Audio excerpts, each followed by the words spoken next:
Assalamualaikum warahmatullahi wabarakatuh. Kembali lagi bersama saya Ferry di channel YouTube Bapak Kefatir Nurseri. Pada kesempatan kali ini saya mau bahas tentang bibit anggur lagi. Ini khusus buat teman-teman yang baru mulai menanam anggur. Ini harap berhati-hati apabila mendapati atau membeli bibit anggur dengan jenis seperti ini ya. Ini benar, ini adalah bibit anggur ya. Tapi ada tapinya, bisa teman-teman perhatikan. Ini adalah stek batang anggur langsung ya. Kemudian ukuran kecil segini dan langsung membawa bunga. Nah, ini memang betul bibit anggur ya. Anggurnya memang impor betul ya. Tapi ini kalau saya nggak salah ini adalah dari Belanda ya, kalau nggak salah kita teman-teman ya. Kalau salah mohon maaf. Tapi ini adalah bukan jenis anggur table grape. Merupakan ini adalah jenis anggur yang biasa digunakan untuk rootstock atau batang bawah saja. Ya, jadi di anggur ini ada anggur yang memang khusus digunakan biasa untuk batang bawah ya.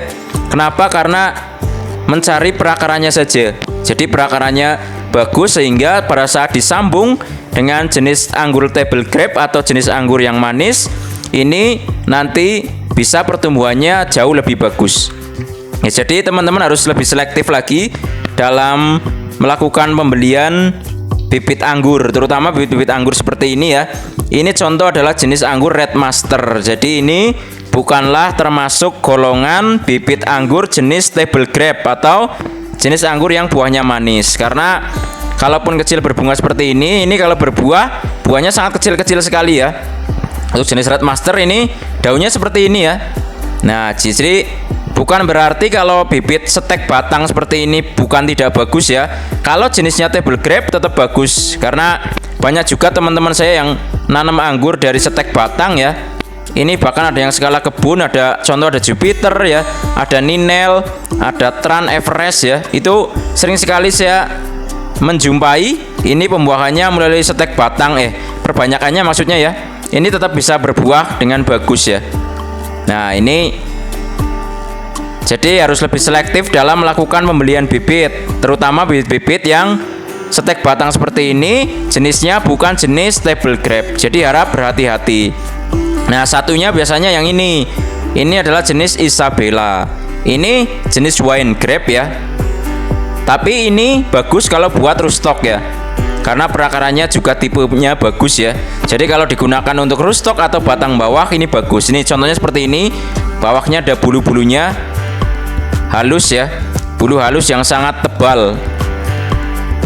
Nah, ini mirip Jupiter ya, tapi ini adalah Isabella. Jadi harus berhati-hati dalam melakukan pembelian bibit anggur karena ini merupakan hal utama yang harus teman-teman kuasai dalam melakukan pembelian bibit. Nah, ini contohnya kalau bibit stek batang biasanya saya lakukan perbanyakan dengan cara sambung pucuk. Nah, ini contoh bawahnya menggunakan rootstock Isabella, kemudian ini saya grafting atasnya atau saya sambung pucuk maksudnya dengan jenis Grand Prix. Makanya ini menjadi bibit anggur Grand Prix ya.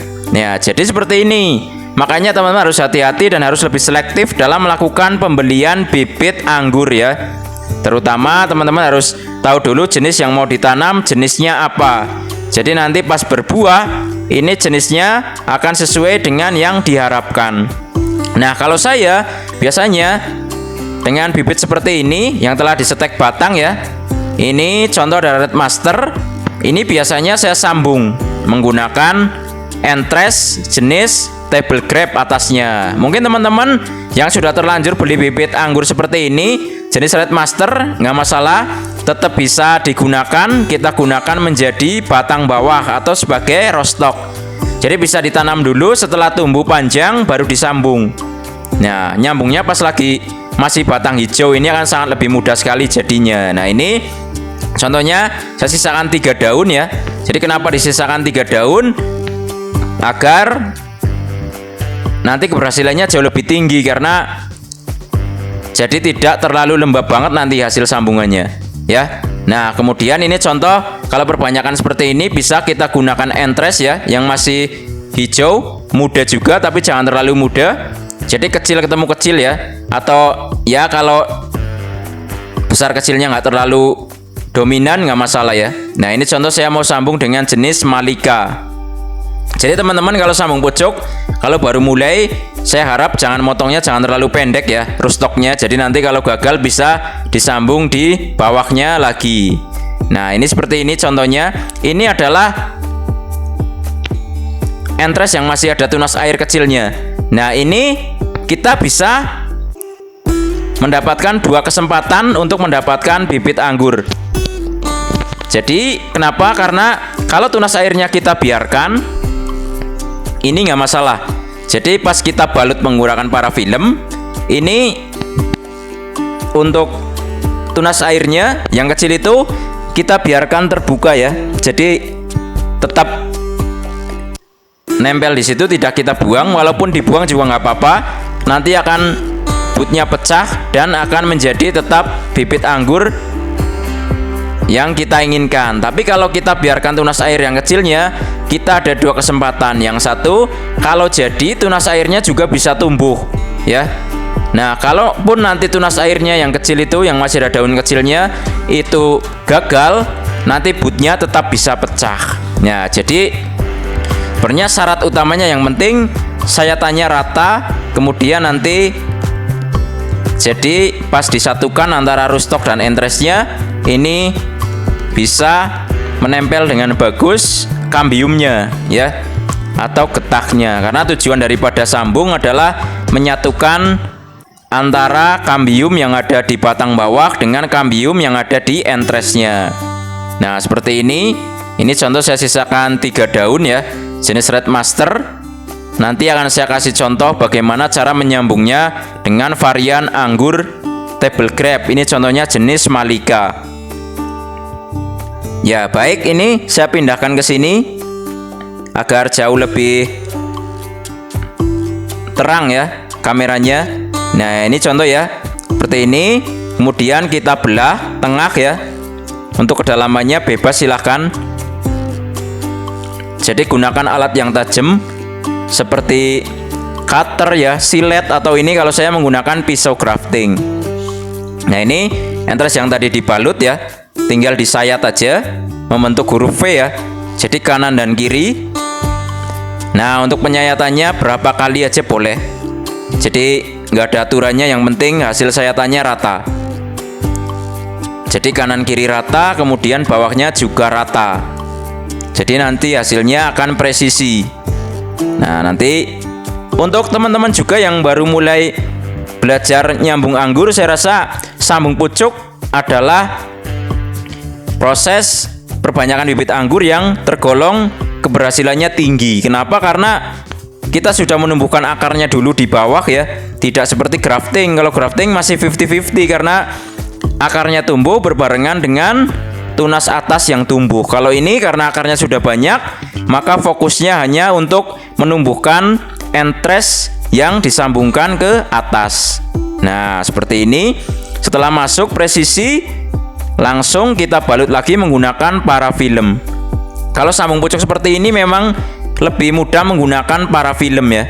Nah seperti ini tinggal dibalut aja. Karena parafilm ini banyak parafin ya, kalau nggak salah ini seperti lilin ya, makanya nempelnya gampang sekali.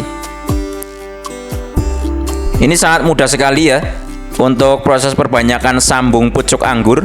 Bahkan saya biasa gunakan juga untuk sambung pucuk alpukat ya, durian, itu sama aja bagus. Daya rekatnya juga baik. Nah untuk memastikan kalau sambungannya sudah menempel, kita tekan-tekan aja seperti ini ya. Nah seperti ini hasilnya presisi ya. Nah ini nanti kalau tunas airnya yang kecil itu nggak jadi, nggak masalah, nanti butnya tetap akan pecah. Yang penting yang menentukan biasanya adalah pada nantinya adalah penempatan bibitnya. Kalau saya langsung taruh di bawah plastik UV ya, di tempat yang terang ya, panas juga, tapi tetap ada naungan plastik UV-nya. Kemudian kelembaban media, kemudian hasil sayatan daripada entresnya. Intinya presisi daripada proses penyambungannya. Ini akan berpengaruh pada hasil akhirnya. Nah seperti ini contohnya. Jadi buat teman-teman yang terlanjur beli bibit anggur jenisnya adalah rootstock ya, ini bisa teman-teman sambung menggunakan entres jenis table grape. Jadi nggak masalah ya, masih ada kesempatan untuk diperbaiki. Nah, ini nanti jadinya akan seperti ini. Nah, ini contoh kalau ini bukan tunas airnya yang tumbuh tapi butnya yang pecah. Ya. Nah, ini adalah contoh bagaimana apabila teman-teman terlanjur membeli bibit anggur jenisnya bukan table grape. Semoga bermanfaat. Jangan lupa like, subscribe, komen, dan share agar channel ini makin maju dan berkembang. Wassalamualaikum warahmatullahi wabarakatuh. Salam pengangguran dari saya Ferry, Purwokerto, Jawa Tengah. Like, yang subscribe.